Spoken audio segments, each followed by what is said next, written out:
ህይወትካ ዝቕይሩ ጥቕስታት ኣይኮነን ዝወጠንካዮ ዝሓስካዮውን የወድቀካዩ ተስፋ ይትቁረጽ እናረሓካዮ ዘይርሓቐካ ከብዲ ወላዲ ጥራሕ እዩ ወላዲኻ ኣኽብር ቀዋሚ ፈታዊ ኣዝዩ ውሕድ እዩ ስምዒታትካን ባህግታትካን ንመን ከም ተርእዮ ኣስተውዕል ብዙሕ ዝገበርካሉ ብዙሕ ክጎድአካ ይኽእል እዩ ተዳሊኻሉ ጽናሕ ትምህርቲ ድንቁርና እምበር ዕሽነት ኣየጥፍእን እዩ ካብ ዓያሹ ምሁራት ተጠንቀቕ 100 ጥቕልልቲ ቅርሺ ብሓደራ ክተቕምጠሉ ዝሃበካ ሰብ 250 ጌርካ እውን ኣይትመልሰሉ እምነት ምጉዳል እቲ ዝሓሰረ ተግባር እዩ እሞ እሙን ኩን ብዙሓት ሰባት ከምቲ ንሓሶም ኣይኮኑን ዝግልካ ተዓዘብ ዘየሓልፍ መከራን ግዜን የልቦን ክብረትካን መትከልካን ብዝኾነ ይኹን ዋጋ ናብ ዕዳጋ ከይተውርድ ተጠንቀቕ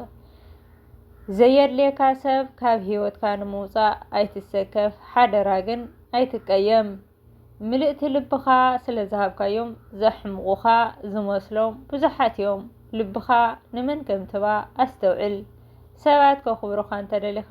ንገዛ ነብስኻ ከመይ የቢልካ ከም ተኽብራ ኣብነት እናርአኻ መሃሮም